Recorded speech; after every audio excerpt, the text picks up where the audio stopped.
through. 59, 58, 50. Well, and I know you kind of all gathered here, and for those of you that are seated, you can stay seated.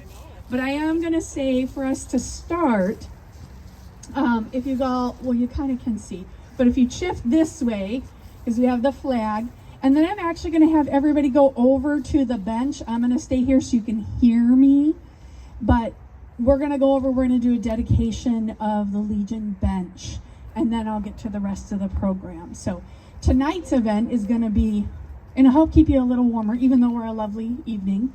Thank you to the weather gods for a lovely evening, because we've often been under rain or snow for those that have done this many years with me. But my name is Leslie Farnham, and I am the president of the Honoring All Veterans Memorial, and want to thank you all for being here. Several of my committee members are here as well. Harder to catch us today because our shirts are all under. But Deb's out there, she raised her hand. Terry's here, Bob, Jim, Tom. Big Don is a former member, still part of it, but have stepped down from the board itself. But yes, so thank you. And we are looking for board members or just committee members. So please, if you're interested in helping out and volunteering, please do come up and find one of us. We'd love to have you join us and be a part of this committee. We obviously plan our Veterans Day ceremony and our Memorial Day ceremony, and we'd love to have you be a part of it. But yes, we'll start by, so get to where you can see the flag, and we're going to start with the Pledge of Allegiance. So, alrighty. I pledge allegiance to the flag of the United States of America and to the republic for which it stands, one nation, under God, indivisible, with liberty and justice for all. Thank you, thank you, thank you. And I will have, and there are several folks from our lovely Legion here, post 435.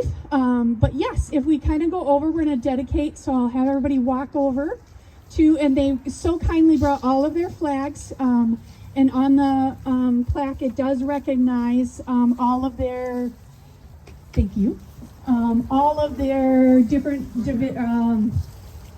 divisions isn't the right word, units.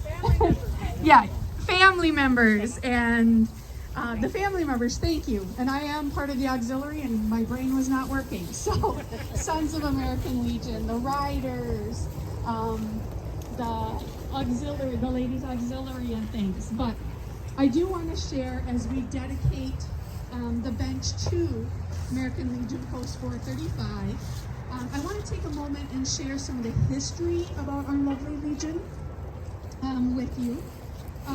Legion Post 435 was formed on May 4th, 1927, at a meeting of ex-servicemen at the Old Town Hall on 62nd and Linden.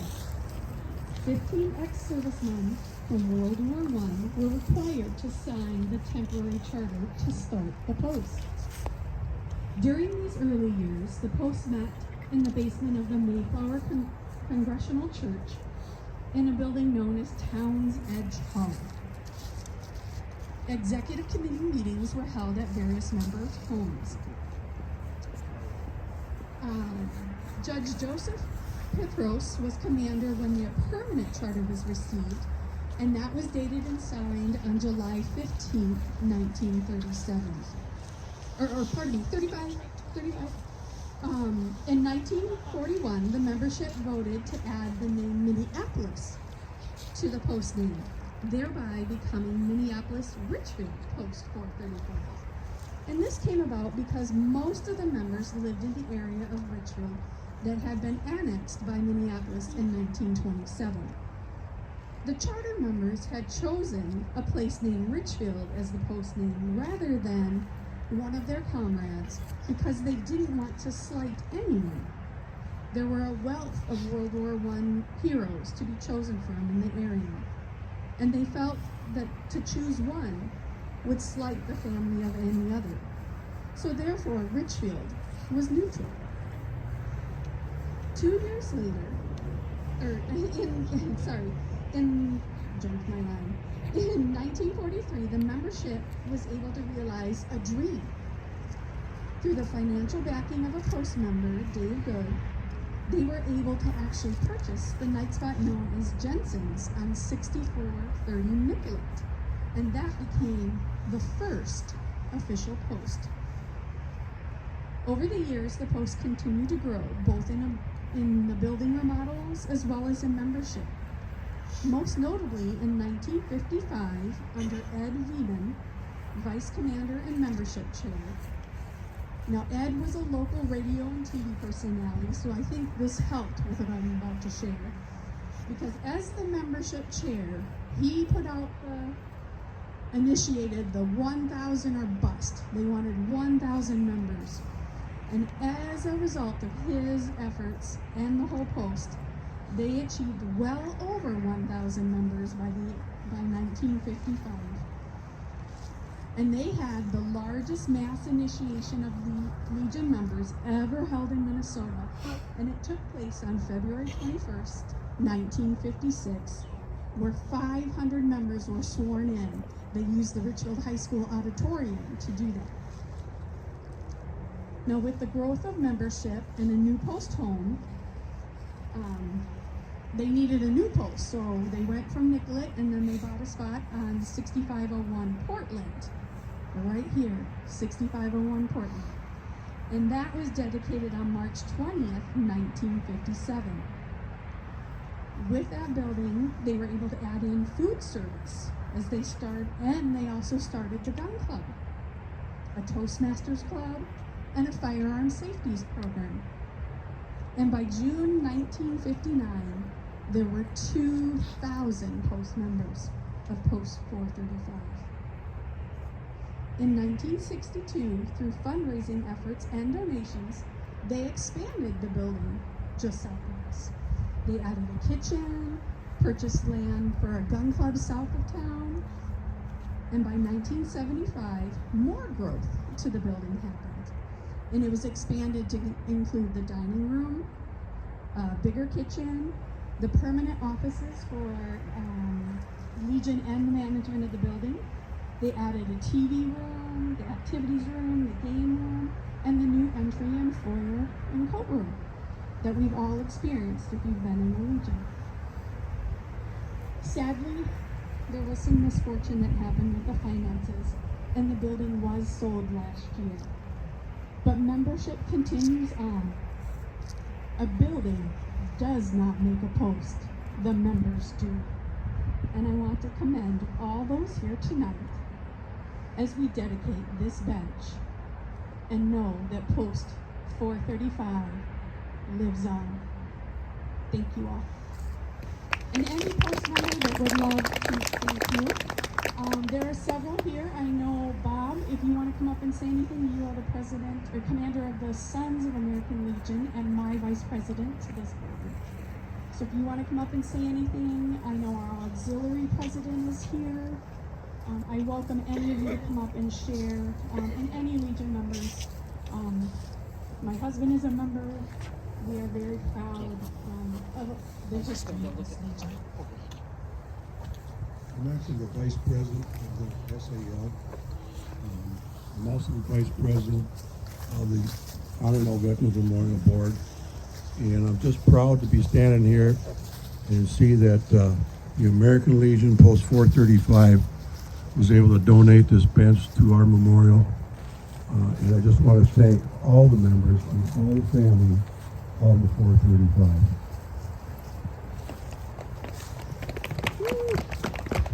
For those of you who don't know me, my name is Jill Davis. I am president of the American Legion Auxiliary.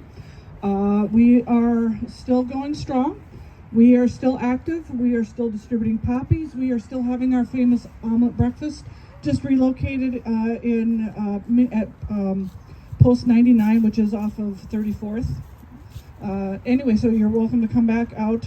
That's the second Sunday of the month, and we just had it this past Sunday. So next one will be December 14th.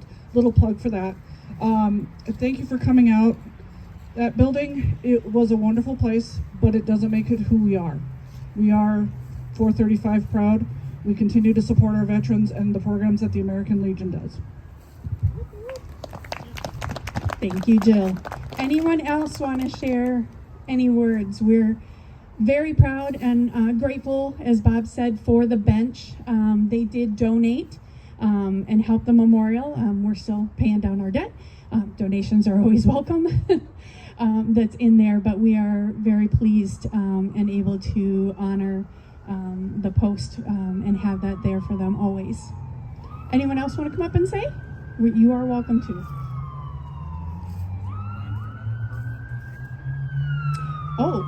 Another permanent location for the 435. Right now they're meeting out of Bloomington. If you go on the website, they still have the website for the post. And if you go on the website, you'll see they are graciously able to use our Bloomington brethren and fellow veterans facilities, and that's where meetings and things are held currently. At least for the post. The unit is at Yeah. Alrighty. Now, so in addition to that, so before I do read all the names, and we will, I do want to show the theme for tonight, in addition to dedicating the bench, is our Marine Corps. Yesterday was the 250th anniversary of our United States Marines. So that's what I want to share and speak about as we celebrate. So earlier this year we had the Army, and I spoke about that a little bit at Memorial Day. And then last month in October was our Navy, but yesterday was our United States Marine Corps. And so I'm going to share a little bit of history, and this I've pulled right from the Marine Corps' website. So you can go read yourself and look at pictures and things. I'm not going to do the whole history, because that's a lot.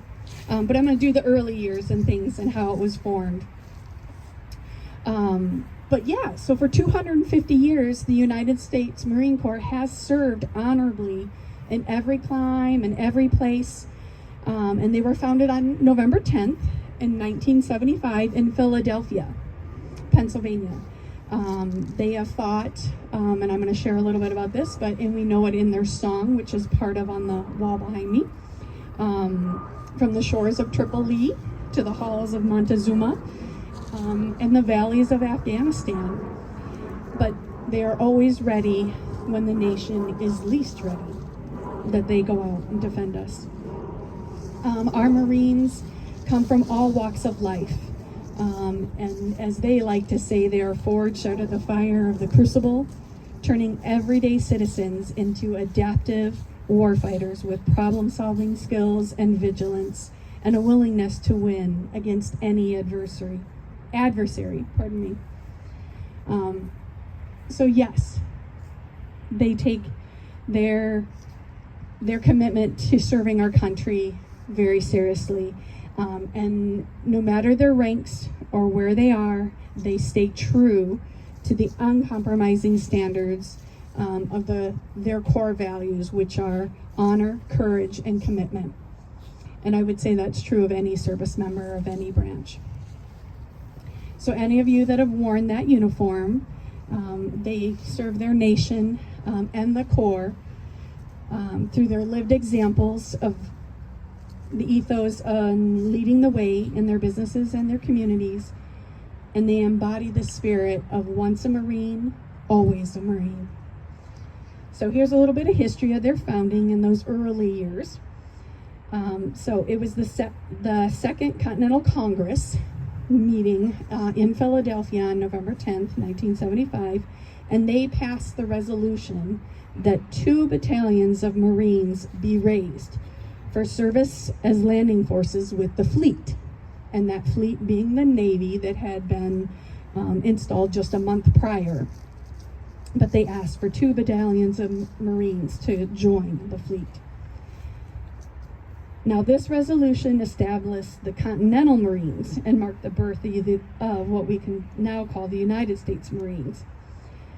And they serve on land and at sea, and these first Marines distinguished themselves in a number of important operations, including the very first amphibious raid into the Bahamas in the March of 1776. and they are very well known for their amphibious raids today. Now, that raid was held under the command of Captain, who became later Major, but it was Captain Samuel Nichols that commanded them on that first raid. And he was the very first commissioned officer of the Continental Marines. Nicholas remained a senior Marine officer throughout the American Revolution and is considered to be the first commandant of the Marines. In the Treaty of Paris in April 1783, brought an end to our Revolutionary War. And as the last of the Navy ships were sold and the Continental Navy and Marines went out of existence. So the Continental Marines ended. But following the Revolutionary War, the formal reestablishment of the Marine Corps was on July 11th, 1798. And the Marines saw action in the quasi-war with France and landed in Santo Domingo and took part in many operations against the pirates. And these were on the shores of Tripoli, and that is why it's part of the song. Marines took part in numerous naval operations during the War of 1812, as well as participating in the defense of Washington at Bladensburg, Maryland, and fought alongside Andrew Jackson in the defeat of the British in New Orleans. In the decades following the War of 1812, the Marines were protecting American interests all around the world, in the Caribbean, in the Falkland Islands, Sumatra, and off the coast of West Africa, and also operations closer to home. They fought against the Seminole Indians in Florida. During the Mexican War, and that was 1846 to 1848, the Marines seized enemy seaports both in the Gulf and in the Pacific. A battalion of Marines joined General Winfield Scott's army in Pueblo, the Alamo, and fought all the way to the halls of Montezuma. And that's where that line comes from in the song, in Mexico City. Marines also served ashore and afloat in the Civil War. And although the service was with the Navy, a battalion fought in Bull Run, and other units saw action with blockading squadrons in New Orleans, Charleston, and Fort Fisher. The last third of the 19th century saw Marines making numerous landings throughout the world, especially in the Orient and in the Caribbean area. So again, I don't know if we have any Marine service members here today, but again, special shout out, and 250 years of serving and protecting our country is something to be very prideful of, and they really do live their motto of Semper Fidelis. You normally hear it as Semper Fi, but what that means is always faithful. So please join me in celebrating 250 years of our Marine Corps and their faithful service to our Union and our nation. Thank you. All right, I'm going to read the names, and so our family members and things, so just for those that haven't been here before, as to kind of close out our ceremony. We have 6 new names, and we're on the back side. We have made it all the way too. So starting up here, facing east, we have 6 members that have joined this time. We will read names again, and the next deadline is for Memorial Day, but please know that due date to be on there is mid-April or end of April, so that you make it in time to be on before the holiday does arrive. But the 6 individuals this time are Donald J. DeLong, Navy; Arthur J. Elchek, Navy; Oscar G. Johnson, Air Force; Stephen Earl Penny, Army; Stephen Greg Penny, Army. Robert H. Niekirk, Navy. And Christopher Carlson, Army. Thank you to all of our veterans for their service. Oh, Christopher. There we go. Well, excellent. Any of our family members or those individuals, if you want to come up and share a memory about your loved one, you are welcome to do so. This is a community and warm and welcoming environment. And Christopher, if you want to come up and say, so you're right there behind me, and you can take pictures and things. I know people were before, but you're welcome too. That's in there. So anyone want to share anything? I say I've got my neighbors, so that's what we did, is put Christopher on.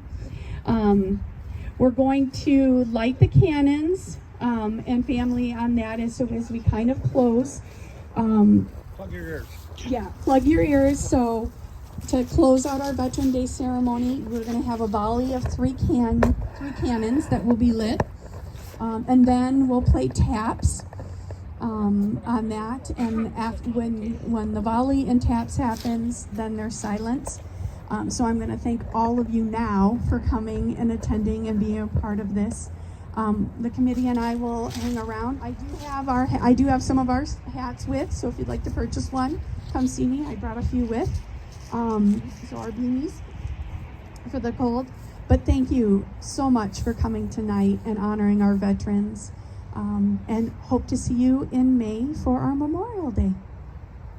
So there's two other members that we're going to like beanies if they come over too. We got you. Yep. We got you and you. Okay. You want to stand back. We'll explain to it. Everybody's going to have to plug their ears. These may be small, but they bark pretty hard. Yes, they do. So the cannons symbolize when they had war, they would go out after they were done fighting and pick up the wounded, the dead, and bring them in. It's not a 21 gun salute, it's 3 volleys. The 3 volleys are to signify that they have recovered all their brethren and they're ready to move on. So that's why they play them at funerals. So what I'll do is, this is how you're going to light it. The fuse is right here. When it sparkles, just get back. Put your headphones on. You guys want to plug your ears? I'll move this out of the way a little bit. Because you don't have time to put the headphones on. If you can't get them on, you can plug your ears, I guess. There we go. It'll sparkle and then you're good. Okay, you're good. You don't have to go back too far.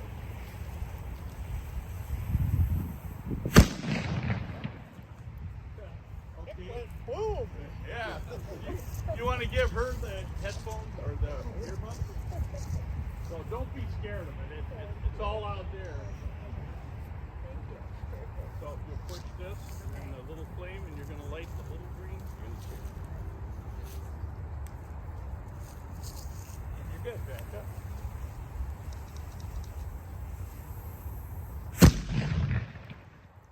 Who's the last one? Okay, give her the headphones.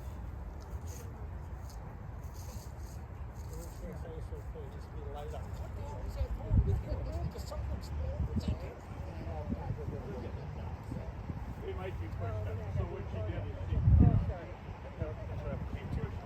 they're really there. So these are the